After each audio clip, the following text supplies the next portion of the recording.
So yun mga kababayan, si Atty. Vic Rodriguez po dito sa program ng TV5 na aplikante. Ayan, so panoorin natin mga kababayan yung mga tanong at mga sagot po ni Atty. Vic Rodriguez dito sa aplikante. Ayan, dito si Ed Linggao, si Cheryl Cosim, ayan sila yung mga anchors, pati yung isa. Ngayon ka ng taong bayan na napaka-solid.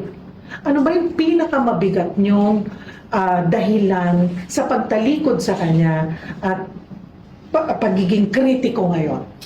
Personally, wala kaming naging problema ni Pangulong Bongbong Marcos. Nung kami magkasama, even before siya naging presidente, and all the time that I was in Malacanang and serving as executive secretary. Subalit, hindi naman kasi ang loyalty ko sa isang tao eh. I campaigned very, very hard at lahat ng aking lakas at nalalaman patungkol sa isang matiwasay na kampanya dahil naniwala ako na magsisilbi kami ng tapat sa sambayan ng Pilipino. At pagka hindi na yun yung direksyon, ako ang nahihiya, Cheryl, dahil alam naman din ninyong lahat, with all humility, ako nakaharap eh. Ilang beses akong humarap sa napakaraming tao. Sabi ko sa kanya noon, at ito'y nasa libro ko rin, yung mga alingas-ngas, intrigahan, yung nagmumura sa likod ko, wala namang kaya magmura sa harapan ko eh. Nung nandoon ako sa Malacanang, mga hindi na pagbibigyan, kaya ko yun. Pero hindi ko kakayanin pag ang magmumura na sa akin, yung 31 milyong Pilipino. Ibig sabihin, binigo natin sila. Ayaw ko. Ayaw ko. So kayo ba ay ang sinasabi kasi tinanggal o napilitang nag-resign or talagang nag-resign? Nag-resign ako, Cheryl, because from Executive Secretary, meron akong appointment as the Presidential Chief of Staff.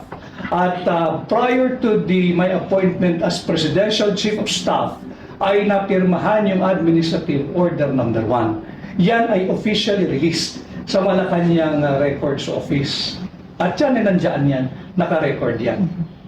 Kaya lang, wala nang dahilan na magtagal pa roon dahil hindi naman magbabago na yung direksyon tinatahak nila eh. Dahil nakialam na nga, yung lagi kong sinasabi na gustong maging Pangulo, wala namang mandato kahit iisang boto. Ayoko yun. At sino yan? Iisa lang ang Pangulo. Marami doon, madami doon. Hasta ang Pangulo walang mandato. Hindi pa pwede yun. Kinakailangan yung Pangulo mag-assert. Binuto ka eh. 31 milyong Pilipino bumoto sa iyo. Essentially, he was given a clean sheet. Sulat mo kung anong klaseng panguluhan ang gusto mo. It's a license to do good, not to oppress the people. Sir, but by that, are you implying na hindi siya nagsisilbing tapat and referring of course to the President? Kasi ito pong sabi niya, I think the other day, ang sabi niya about you, if he believes in what he is saying, why did he work for me? I did not work for him, Ed. I've helped him. Iba yung nagtrabaho ka sa isang tao, may sahod yun, Ed. Wala akong kinuhang pera sa kanila. And all the time that I was Executive Secretary, this you ought to know, wala akong sinahod, ni isang sentimo. You can check COA, you can check Malacanang. Pero so in that case, that's even more personal. So why did you work, why did you help him if in the end, did you get an epiphany of sorts among the other issues that have been coming up? For example, sir, you've called for a hair follicle test. That's one. Yes. Was that an issue even before as far as you were concerned? No. Also, what about the allegations of ill-gotten wealth of his family? Were these ever addressed as far as you were concerned to your satisfaction? Let's talk about the hair follicle test. Alam naman ninyo na ako yung naglabas ng kanyang negative drug test November of 2021. Mainit na mainit yan na pinag-uusapan. Ako rin yung unang sumagot sa isang kilalang radio station AM. Ako unang sumagot. In-interview ako maaga-maaga na gano'n.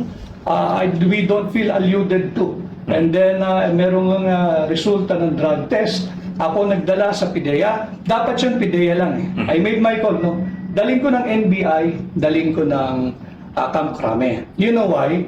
Sabi ko, kaya mahirap na yan. Baka mamaya may mag-operate yung unit na merong Drug Enforcement Authority, madali ito, ma-set up, etc. Ganun ko siya pinagmamalasakitan. Binigyan ko ng kopya yung 3 ahensya.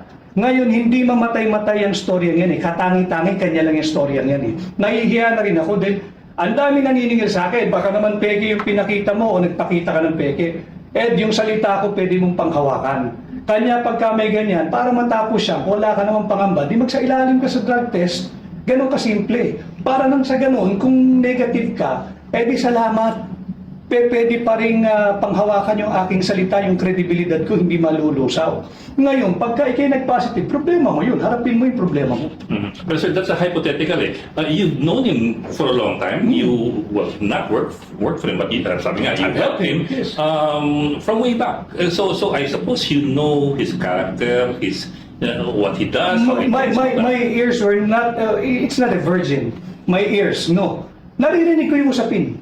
But to be fair to him, yung sinasabing ba't hindi ko raw sabihin, to be fair to Bongbong Marcos, hindi ko siya nakita. Kagaya ni binibintang na iba na na-witness ko, hindi ko nakita. To be fair and to settle this whole issue, wala akong nakitang ganun. Wala akong nakitang ganun. Kaya nga para matapos na, para fair sa kanya, fair sa lahat, di sumailalim ka, tapos ang storya.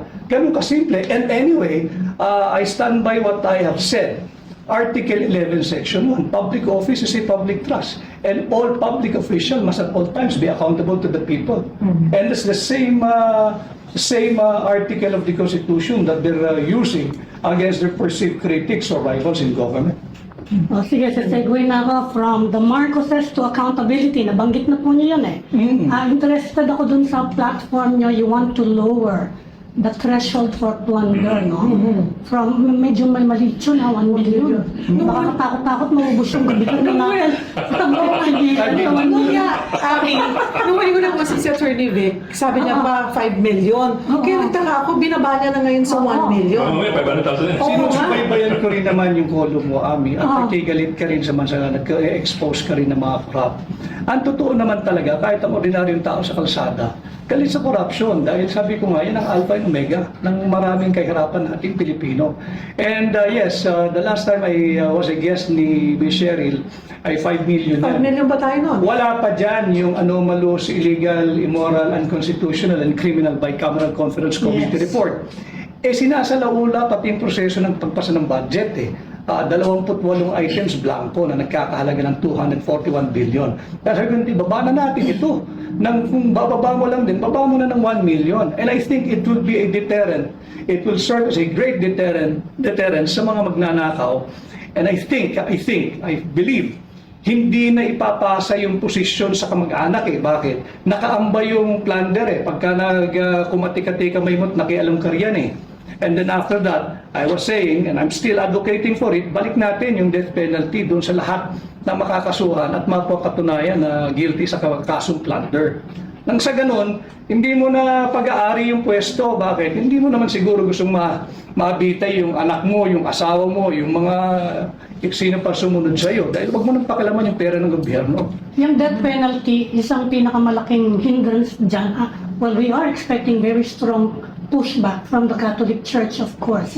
Paano po yung haharapin yun kung sakasakali? Because you are advocating, hindi ba kayo nag-aalala na maapektuhan yung kampanya niyo ngayon? Hindi. Dahil sinasabi ko lang naman yung totoo at nararamdaman ng ordinaryong Pilipino. Sinasabi sa mga banal na kasulatan namin, huwag kang magnakaw. Hindi naman sinabi na huwag kang magnakaw at huwag mong paabutin ng 50 million. Ang pagnanakaw ay pagnanakaw. Pwede isang sentimo o 50 million. Simple lang naman yung Biblia di pasimplihin din natin yung batas ng tao. Now I'm talking about the death penalty. Yes. Huwag kang magnakaw and then yung death penalty isunod natin dahil kada pisong ninanakaw, kinabukasan ng batang Pilipino ninanakaw din Kada pera na linalabas natin sa budget na ninanakaw, ilang bibigyan na hindi nakakakain ng tama. Yun ang ating labanan. Let's get real.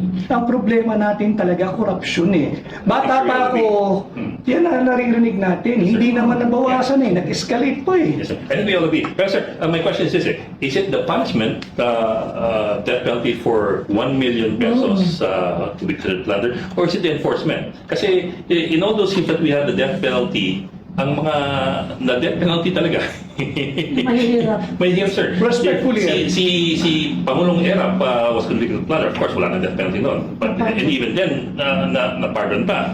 So you have that. inaral ko rin naman yan na with all due respect to you, hindi pwedeng maging sukatan yung huling death penalty dahil isa lang naman ang nasentensyahan pagkatapos nung sinuspindi. Etchegaray. The last one was si Leo Etchegaray. After that, tinigil agad eh. So how can you measure the success of a particular law meeting out death penalty kung isang beses pa lang? Hindi magkakaroon siya ng epekto eh. Let it run. Hayaan mo lang. Bakit sa Singapore meron pang ganun? Napakayaman. Bakit sa Vietnam ganun para malabanan ng korupsyon? Well, so clearly they're more efficient when it comes to enforcement of their laws. My question is that is it the punishment, is it lowering it, or is it fixing the law so that it's, or fixing the enforcers so that you really get to catch the people? Pagka nakasuhan ka ng plunder na 1 million, halimbawa yung threshold, hindi mo pwedeng sabihin pag naging final na yung hatol sa'yo na hindi ka binigyan ng due process. Bakit? Walang nagnakaw sa gobyerno na mahirap. Una-una.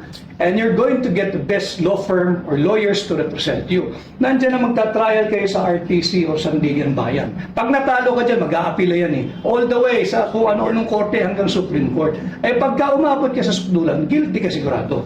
So wala tayong debate dun. Kung sino mahahatulan yan, all the way to the Supreme Court, guilty ka. And then this is the penalty that should be meted out. Pero sir, but my question nga is, how do we make sure that we catch the right people and not have all these people slipping through the cracks? Kasi the justice system in this country clearly is on the faulty side, as well as the enforcement system in the country is clear on the faulty side. So, yun po. I understand where you're coming from na kailangan ng mahigpit na parusa at sa mas mababang threshold. Pero yung panghuhuli sa kanila... Baka may proposal din kayo to improve the judicial system kasi yan ang problema. Or the enforcement system. And for criminal justice system. Talaga naman, dapat lahat yun, the whole gamut. And of course, the media, yung fourth estate, will play a big role in the community. Kasi nga, kasama yan sa pillars of our justice system. Di ba? Yung aktibo, vigilant, nagsusumbong, nagmamatsyag, kailangan yun. Yung media at saka yung ordinaryong tao. Otherwise, I agree with you. Magtatakpanan yan. Di ba magtatakipan yan? Pareho eh. Hindi yung pinakamataas na posisyon ang naiipit, nakapupok, yung mga nasa ilalim, yung mga, oo, kaya ganyan din daw, ayaw na pumirma ng lahat kasi sa kanila ang bagsak. Maganda rin yun, di ba? Pagka ayaw ng pumirma ng ilalim, kasi mapipilitan yung ibabaw na magtino. Wala nang gusto magpagamit sa iyo eh. Gagamit mo palagi. I think mabuti rin yun na mayroong ganyang serious na parusa at ibaba natin yung plan para lalo walang kumilos. Yung mga empleyado, hindi ako naniniwala na gusto nyo yung nakawan eh.